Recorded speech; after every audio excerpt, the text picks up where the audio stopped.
Hey, everybody. Welcome to Odd and Untold, the podcast where we talk about all things strange and spooky. And this week, we're going to be talking more Bigfoot. And I've selected Missouri this week. As you can see, if you're watching, I'm wearing my Momo t-shirt, the Missouri Monster.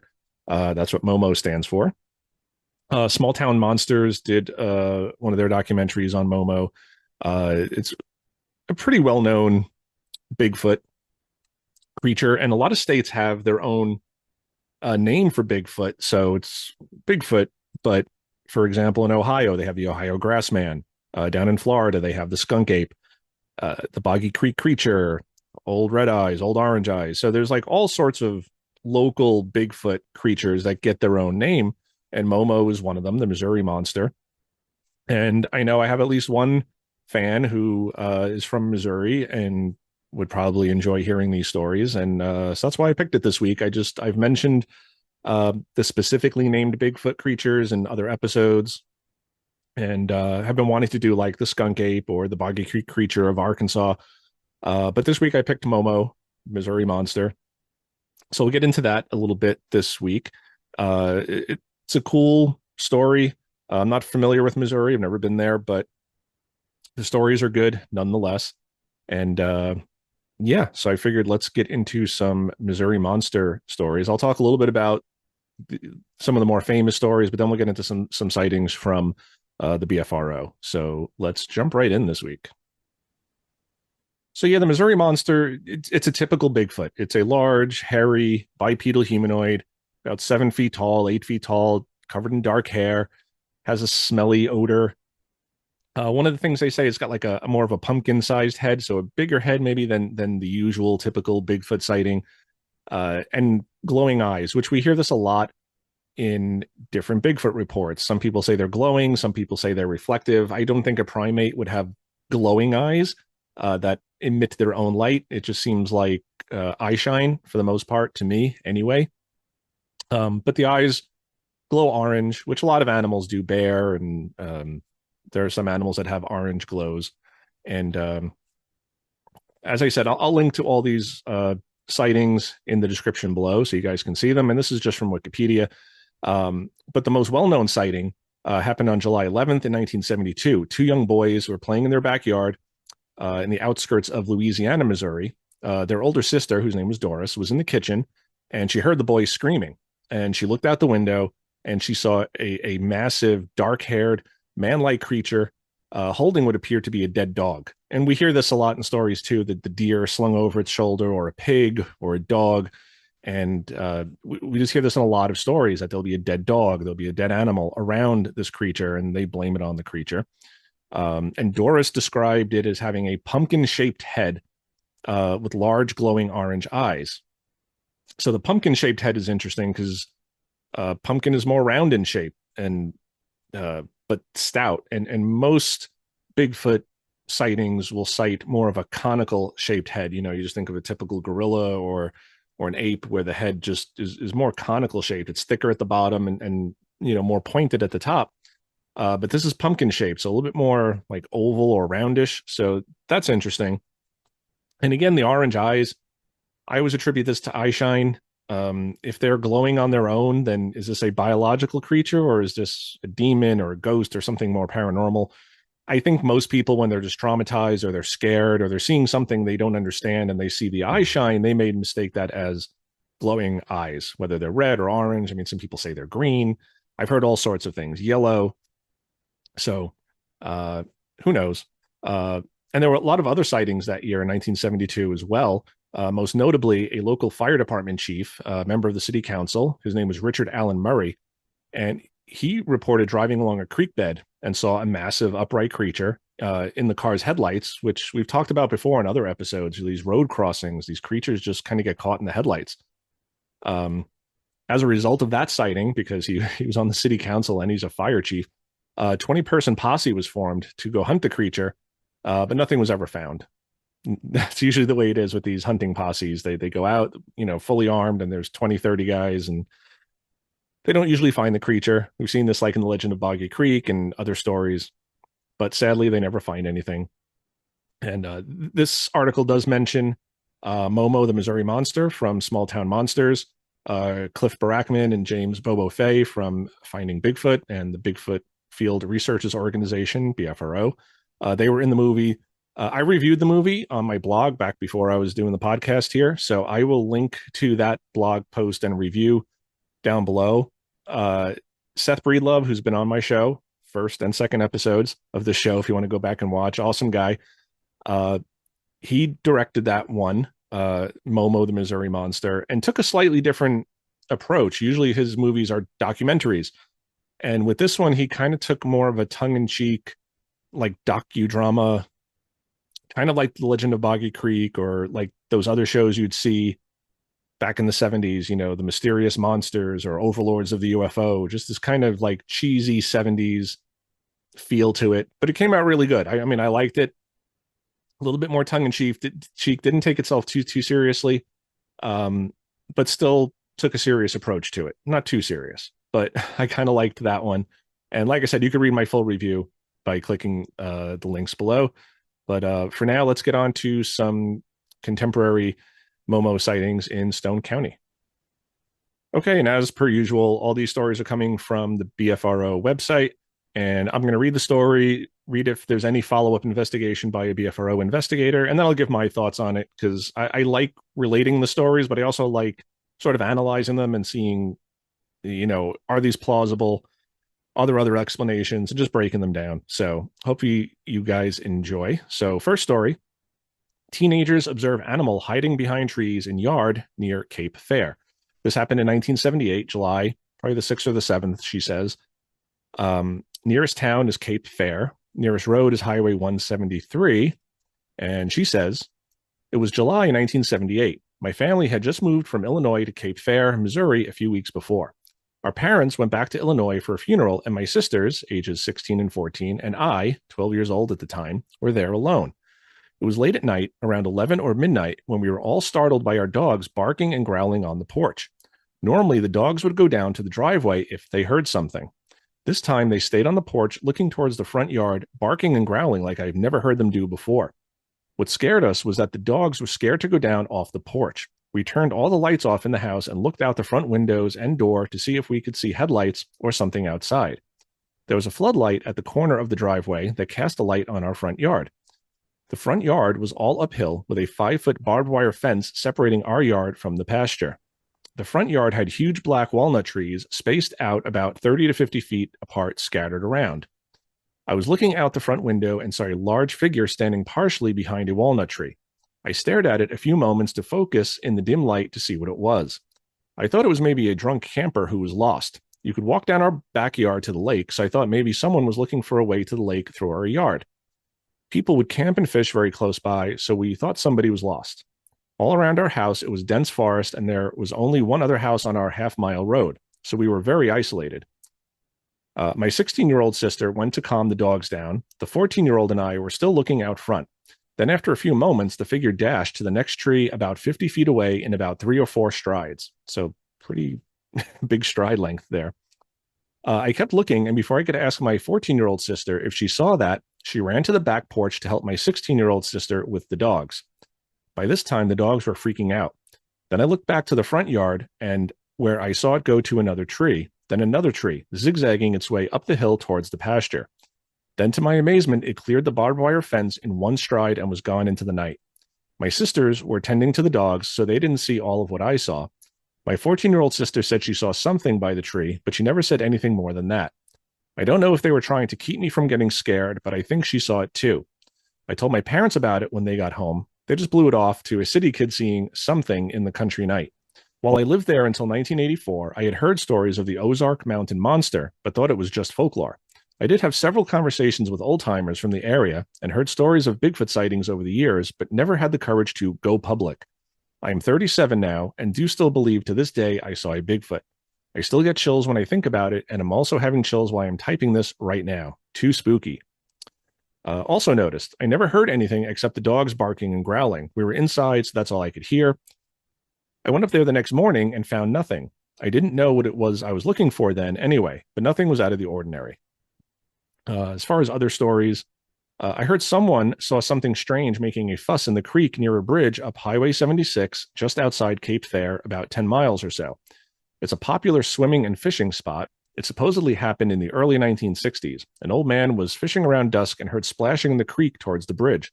He started walking towards the sound, then saw something splashing, crouched down in the middle of the creek. He got closer, and then he tripped and almost fell. He startled whatever it was in the creek, and it was gone by the time he regained his balance and looked back towards the bridge. He left right after that. This was one of the stories I heard while I still lived there. She says this was around 11 to 12 midnight. Follow-up investigation by BFRO investigator Stan Courtney.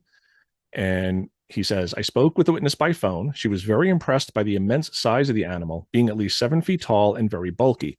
The walnut trees, being huge, gave her a reference point to the size. The animal was not slowed down by the 5-foot fence.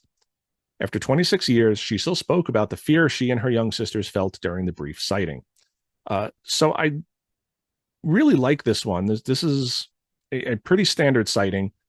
A few things in here just ring true for me. You have the dogs, and anybody who has a dog, your dog's behavior. You know what your dog is afraid of, what they're not afraid of. And I don't know what types of dogs these were. If you have a little tiny yippy dog, maybe they're not going to necessarily run after something like an intruder.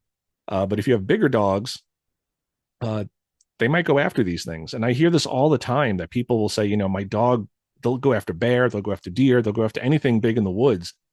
And then they have a sighting and they say, my dog wouldn't move. My dog would growl, it would bark, it would make noise, but it wouldn't leave my side. It wouldn't go investigate.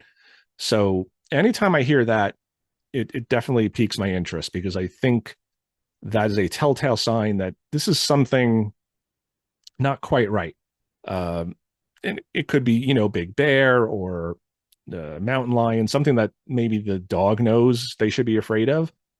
But if you have one creature in the front yard and you have multiple dogs, she doesn't actually say how many dogs she had, but multiple dogs, so at least 2, you would think that if this were a bear or something that 2 dogs could frighten off, they would bolt at this thing and like, hey, get off our property. We're trying to protect these 3 young girls. Another interesting thing is that she's saying this thing was kind of like hiding between trees and then zigzagging between them. So very fascinating behavior, not a bear. She's seeing this thing for long enough where she can tell it's running on 2 legs. She can tell it's hiding behind trees. That doesn't sound like something a bear is going to do. A person, maybe. Could this have been a person? Very possibly, but I would think that the dogs would then go after this person and, be territorial and say, get off our property. And the dogs don't do that. So very strange. And again, they have the trees there. They can kind of gauge the height. And she's saying, about 7 feet tall. So a cool sighting. And it's almost very stereotypical. It's almost like something you'd see in The Legend of Boggy Creek or any Bigfoot documentary, or horror movie, just a bunch of girls, home late at night by themselves. And there's a creature in the woods or in the swamp or wherever they are, just kind of creeping up on them. And so it sounds a little bit tropey, but a really interesting story nonetheless. So I like this one again. And when it steps over the fence, that eliminates a bear. And for me, it eliminates a person. I don't think a person is going to step over a barbed wire fence in one stride. They're going to have to hold on. They're going to have to, especially, if you want to climb over a fence one leg at a time and there's barbed wire, you're going to be kind of worried about, your undercarriage there. So doesn't sound like a man, doesn't sound like a bear, sounds like a Bigfoot. So really cool story here. I like this one. Okay, story number 2. This one, possible track and vocalizations at Table Rock Lake. And as you guys may know, I don't really like the vocalization stories, but I'm including this one for a reason, and we'll get to that. So this happened in November of 2003. Nearest town is Kimberling City, and nearest road is Highway DD, Highway 160. Observed. At the time of this report, I lived in a home located a couple hundred yards from the shores of Table Rock Lake in Stone County, Missouri. Our house was situated at the back of a long cove and uphill from the lake. The Army Corps of Engineers maintains a zone around the lake in which no development or clearing of land may be done without a permit so as to maintain a natural forested shoreline. The topography of the area is very rugged Ozark mountains and steep terrain. Large tracts of Mark Twain National Forest make up the area, and most land, even private, is still covered by forest. There was much development of homes and home sites taking place in my area at the time. So a little background on where he's living. Around the fall or winter of 2002 or 2003, myself and my family members began to hear whooping-type animal vocalizations originating from a large tract of woods behind our home. The whoops sounded more mammalian than that of a bird and louder than that which would likely be produced by any readily identifiable forest animal. So black bear and cougars and mountain lions or whatever, they can get big, coyotes. But a lot of times when people talk about these sounds, they say it's just so much bigger than what an animal of that size should be able to create. They go on. The calls varied, but often were produced as whoop, whoop, whoop, with a high rising pitch at the last whoop. Around the same time, evidence of a mountain lion or cougar's presence was found. A couple of neighbors and a family member had visual sightings of the large cat. I was screamed at once while in the woods, and I had found numerous large cat tracks and claw-sharpening evidence. Sometimes the cougar would scream in the evening. A few times the cougar's scream was answered by the whoops or vice versa. So he's sort of distinguishing here and differentiating the whoops that he's hearing versus the large cat, which I like. On one occasion, I was awoken up in the middle of the night by the strangest and creepiest howls. They were very loud, and the maker of them was moving very rapidly up an extremely steep mountainside from the lake cove behind my house and was soon beside and then past my house, still moving up the hill and howling, screaming the whole while. I remember laying in bed thinking, what in the world is making that howl? I was honestly too frightened to look out my window into the woods to try to catch a glimpse of the maker. It sounded almost evil or malicious, if that quality is appropriate to ascribe to an animal's call. So to pause again, we've heard this again too, where people hear something, whether it's footsteps or a howl or movement or whatever, and they're too afraid to even get up and look. Usually it happens in a tent, which I understand. You're in the tent and you kind of want to just keep believing that it's just a bear or it's just a deer or it's just a coyote. It's just something that's really not going to bother me. It's just walking around the tent, but they don't get out and look. But we keep hearing this now too, where people are in their home and they don't want to look out the window. They're hearing something and they don't want to look out the window. And to me, that's just very strange. I get it in the tent, but if you're in your house, if I'm in my house and I live in the city, I hear all sorts of weird stuff outside. I go to the window. I'm like, what is that? What is making that sound? So I don't understand this phenomenon of people who experience these things and then don't want to go look. Like it's almost like an instinctual thing, like just don't go. So who knows? So they continue. In the spring of 2003 or 2004, while scouting the back of the lake cove for animal evidence, I spotted a large hominid track. I frequently hiked to this area due to the abundance of deer, raccoon, and sometimes cougar tracks that were easily identified in the mud. The footprint resembled that of a barefoot human, but was approximately 12 or 13 inches in length and maybe 4 inches in width. Very flat-footed, if I remember correctly. It is possible that it was made by a very large human, but the conditions in which it was discovered caused me to doubt that possibility. So I'm liking this guy's story so far because he's not saying it's Bigfoot. He's just saying weird. He's finding this track. And he's allowing for the fact that it could have been a large human walking around barefoot behind his property. Doesn't seem plausible, but it is possible. So let's continue. He says, it was a single print, but very clear and distinct. I could easily follow the outline of the toes and boundaries of the foot. It must have been made within days of my discovery of it. It was in the muddy washout at the back of the lake cove, where a small stream meets the cove and releases its silt and debris. The distance between the print and either edge of the washout was about 10 feet. Yet there was no other prints in the mud of the washout. My own tracks were discernible in the mud of the washout as I walked about, but my own tracks were not near as deep as the print I mentioned. I weighed about 220 pounds at the time. On either side of the washout is a bare, rocky shoreline of the lake. It is very difficult and extremely uncomfortable to walk on the sharp and varied sized rocks of that shoreline barefoot. Whatever left the print must have jumped from one shoreline to the middle of the washout, landing on one foot, only leaving the one print, and then bounding off the one foot in a continuous motion to the other shoreline, landing on the sharp rocks.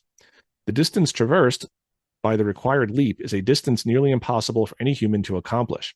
I also thought it was unlikely, though not impossible, that any human would even be walking barefoot in that area. It was remote. The only time humans venture into that area is during hunting season or to exit a boat to retrieve or relieve something. Because of the stumps, rocks, and other obstacles in the cove, it wasn't likely that any fisherman or boater was that far back in the cove or that they would venture onto the rocky shore or woods barefoot. I later convinced my brother to come look at the print, which he did. We were both simply puzzled by it at the time. And I like this part. I submit this observation for what it's worth to the larger collection of possible evidence, which I always say, like, I'm not opposed to tree knocks and howls. I just think on their own, they don't really stand up. So I appreciate that he says this here. He's just kind of like, yeah, weird stuff. Let me just throw it out there. And it's part of the collective, group of evidences that we have now. The vocalizations and the footprint may have mundane origins. It is possible that all of this was produced by known animals and or a very large barefoot human, but I don't want to rule out any options. Other witnesses: one, my brother witnessed the footprint and heard the whoops. Time and conditions: whoops were heard usually starting at 11 p.m. or later. Footprint found in either mid-morning or early afternoon. Howls and screams were heard very early morning, maybe between 12:30 a.m. to 2 a.m. Very limited follow-up investigation here by BFRO investigator Ron Bowles, who says, talk to the witness via phone on April 13th, 2008. In my opinion, he is very credible. He is an avid hiker and outdoorsman. He's also a lawyer, which sort of explains like his very detailed breakdown here of him trying to explain these things or figure out what they are and looking at the footprint. I wish he had taken a picture of it and submitted it with this report. It's interesting that there's only one footprint, but as he says, if this is a creature kind of going across this, watery area, maybe only one footprint landed in the mud. So interesting. And like I said, I only include this because the witness is very open to this being a mundane thing and is only submitting it for maybe reasons, like maybe this is something, maybe this is more data that you guys could use. He never says Bigfoot here. He never sees anything. He saw a large human-like footprint, barefoot, in an area where there shouldn't really be any people. Could it have been a hunter who took their boot off? They didn't want to get it wet. Very possibly. The whoops sound interesting, and I like that he differentiates between the cougar screaming and the whoops that would kind of follow it. Doesn't mean anything. We don't have recordings of the vocalization, so we don't know. He leaves it open to interpretation. Again, he's just sort of like reporting this just in case, just to have it on record. So that's why I included this one. It's very cool as far as howls and whoops go. And he did find a footprint. So I think the two things in tandem perhaps work together. So there you go. What do you guys think of this one? Okay, story number 3 from Stone County. Unusual shadow seen through window near Branson. Large footprints found the next morning. So this happened in 1981 in the summer. Nearest town is Branson, Missouri. And nearest road is County Road 265. And observed, they say, when I was 11, it happened on a Saturday night. The moon was full. I had my curtains closed. This creature walked up to my window. It was very tall and was covered with hair. It breathed heavily and its head was kind of pointed on top. I also noticed that it almost seemed like it had no neck. It stood in front of my window for 2 to 3 minutes like it was listening and trying to look in. I knew it was no joke because we had no neighbors at the time. I was very scared of it. Eventually, it left the window and walked around the side of the house. The next day, I told my sister what I had seen that night, and we discovered footprints around the house. They measured about 20 inches. I never told my parents because I didn't think they would believe me. We also measured the window and discovered that the creature had to be at least 8.5 feet tall. I know that whatever I saw scared me so badly that I wouldn't go outside at night until I was 15. It also rained on that Sunday and washed away the footprints. We followed them into the woods. Also noticed, I woke up one night and heard something screamed and made other high-pitched noises. This happened 2 years after the sighting at about 4 a.m. I recently told my brother-in-law about what happened, and he told me that he felt like something was watching him from the woods once while he was fishing. He also told me that once he had a friend with him, and it was getting dark, and they heard something scream. It terrified his friend, so they left. Other witness, one, my sister, she was witness to the footprints. She was asleep in her room at the time. She hasn't heard any other stories. This was about 10 p.m., full moon, clear sky. It was hot. She says, we lived close to the lake. It was heavily wooded. We lived on the side of the hill. This area also has caves. So really interesting. And this is another one that we hear repeatedly especially with children or women and girls, that these creatures, we'll hear reports that these creatures are like looking in the window. And sometimes kids will describe it as a cow man, a monkey man. If they don't know what Bigfoot is yet, they're not saying Bigfoot. They just kind of describe it something man, cow man, or ape man, or monkey man looking in the window. And to me, it's really creepy because what are these things doing? What is it? What are their intentions? But we hear this over and over again. Like I said, mainly from children or women, that these things will walk up to the window and look inside. And I like that she talks about, measuring the height of the window and trying to measure how tall could this thing have been. And most of us know, if you live in your house, you know what you can see out of your window. You know how high it is. If you're on the second floor and something's looking in your window and you're just seeing the head, like that's got to be pretty tall. That's got to be over 8 feet tall easily.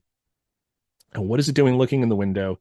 Again, the breathing, its hair, breathing heavy, pointed head on top, the conical shape that we're talking about.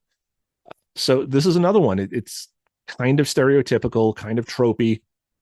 Again, something you'd see in a horror movie, but we also have many, many reports over the years like this. And there's stories you could look up and that just have this same story of something looking in the window at children. So very cool story. What do you guys think of this one? I think this is pretty creepy. Okay, and our last Momo Bigfoot sighting from Stone County, Missouri. A school teacher remembers his close encounter with a Sasquatch while hunting near Cape Fear. So near Cape Fear again. This happened in July of 1975. Nearest town, Cape Fear. Highway 76 is the nearest road. And observed, he says, I was hunting with a friend and we had been out since early morning. It was hot and we were tired. We were just trying to get back to the car, which was parked on a dirt road about a mile up a ridge that was directly in front of us. The brush we were walking through was thick, really difficult to get through. We were walking single file, and I was behind my friend with my head down, concentrating on just trying to get through the brush without tripping. Suddenly, I heard an incredibly loud disturbance to my left, and at the same time, my friend had frozen in his tracks. As I looked to my left, this animal, there is no doubt a Bigfoot, came tearing down the ridge right in front of us. It could not have been 10 to 15 feet from us. It was so close, it must have been sleeping and we woke it because something that big would have made a lot of noise crashing through the brush on approach. And I heard nothing until it was right on us. We both watched it run past us to our right, on down this ridge and disappear into the forest. It was huge, covered with black fur and long, long arms. As it went by us, it turned its face toward us and its face was flat and hairless, but almost black, like its face had been caked with mud all its life. It was bent forward slightly, running, and it was still 7 to 8 feet tall. I was shocked at the speed. This encounter took no longer than 10 seconds. We both stood there, scared to death, really scared. We both were familiar with the concept of Bigfoot and had heard the stories of monsters in the woods. After we both got under control, I said, "What was that?" And my friend said, "I don't know, but I'm getting out of here." We both started to run as best we could for the fence line and the road about a mile in front of us. When we reached the road, we were climbing a fence that lined the road. As we were crossing this fence, we heard the most bone-chilling scream I have ever heard in my life. This just added to our terror, and we continued to run for the car. We did make it out of there with nothing else to report. I had returned to that same area many times after, always with the same friend, and never saw or heard another thing. That was 31 years ago, and I can still remember it like it was this morning. Also noticed, shortly after the sighting, they heard the screams. It was just the two of them. He's heard of other stories from the area. Says this was about 2 p.m. It was hot and sunny. So the follow-up investigation by BFRO investigator Larry Newman, he says, I spoke with this witness at length by phone. Witness is now a school teacher in another state. He said the creature was very close, 10 to 15 feet, when it suddenly began running away from the two men. It ran from their left to right and angled away from them, running downhill. They were only able to observe it for a few seconds due to the dense brush. The witness was very credible and remembered details of the sighting quite well. He described the arms as very long in comparison to the body. This witness was not able to give me an exact location due to having moved from the area several years ago. He's attempting to locate his hunting partner at the time so I can update this report. The location of this sighting is an area of about 50 square miles of Ozarks terrain with only one gravel road traveling to it. It is about 8 miles west of an arm of Table Rock Lake, and the creek feeding this arm appears to be marshy in places, and I feel warrants further investigation. So he's a school teacher. He's not, what the skeptics would have you believe, that everybody who sees Bigfoot is a drunken hillbilly redneck, uneducated. We hear from these people, tonight we've heard from an attorney, a school teacher. So these are people who are seeing what they're seeing. And these are two hunters. These are guys who are going to know if it's a bear or a deer or a coyote or whatever the skeptics want to say that they were seeing. It was on two legs. They seemingly disturbed it because they said this thing just like kind of jumped up and ran. So it does seem like they woke it up maybe. And then it screamed as they were leaving the area. So it was almost like a reinforcement, like, get out of here. There's two of them. You have two witnesses, two guys who've seen this. They're hunters. And he said he's been back. And, this was 31 years ago. Probably longer than that, because I don't know when he submitted this in 2006, and now you're talking almost 50 years ago that this happened, and he's gone back to hunt there and never had any other experiences. And you'd think, someone embellishing is like, yeah, we go there, and every time we go, the Bigfoot comes out and shakes our hand, and we're not getting that. It's just, these hunters, they're on their way out. They're just tired. They were hunting from early morning, and they just wanted to go home. And they bumble upon this thing, and it scares the heck out of them. So really interesting. And they get a good look at it too. The arms are long. The face, it almost looked like it was caked with mud its whole life. Like just a dirty face, 7 to 8 feet tall, bent forward slightly as it was running. So not a bear. There's no way this was a bear. I doubt this was a person. It sounds like they were pretty remote. And if this is a guy in a monkey suit, stupid, because it's hunting season and you're going to go out there and get shot. So a really cool encounter here. I like this one. Really cool Bigfoot encounter. I like when they see these things. I like when it's hunters. I like when it's people who are educated, and it kind of throws the whole skeptical argument out the window, where they want you to believe it's always some drunk redneck who sees Bigfoot. And it's not. The vast majority of these sightings are from just regular everyday people who are educated, who have good jobs, who are family people. They're not looking for Bigfoot.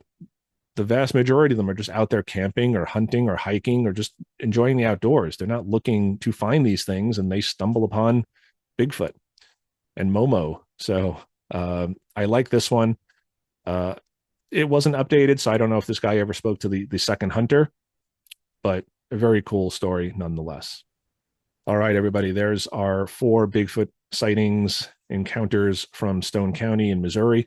I'm going to cut the episode a little bit short. My voice is kind of cutting in and out. I don't know if it's the weather, but I just can't quite get my voice to be where it wants to be today. So if you guys have a story you want to tell me about, a local legend, if you've seen Bigfoot, a UFO, you have ghost stories, if you have a podcast and you want to kind of collaborate, shoot me an email, jason@oddanduntold.com. And happy to get back to you, and we can talk things out, and you can come on the show. I still have stickers available for anybody who wants stickers. Charlotte, you still haven't emailed me about your sticker. So if you want your stickers, let me know. I'll get them out to you. A few other people have already. So you guys, by the time you're watching this, you should have your stickers. So yeah, until next time, everybody, question everything. Question these accounts. The second account I really liked because he was questioning that. Did I hear a cougar? Was this just a man barefoot in the backwoods here that stepped in the mud? We have to question everything, because if you just jump immediately to, oh my God, that is paranormal, that is Bigfoot, that is a UFO, we're not really getting to the truth. It's just a cool story. And I love cool stories, but I value the truth a little bit more. So question everything, everybody. And I will see you next week. Rock and roll.